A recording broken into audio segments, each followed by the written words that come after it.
So shout out mga guys. Shout out pala sa nga unang balutan sa amo.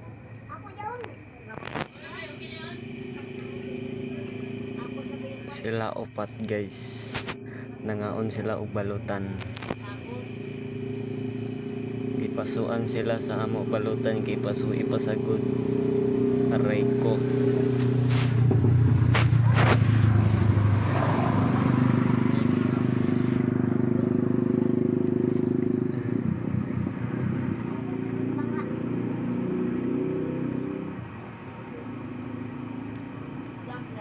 So amore to guys, salamat sa iyo.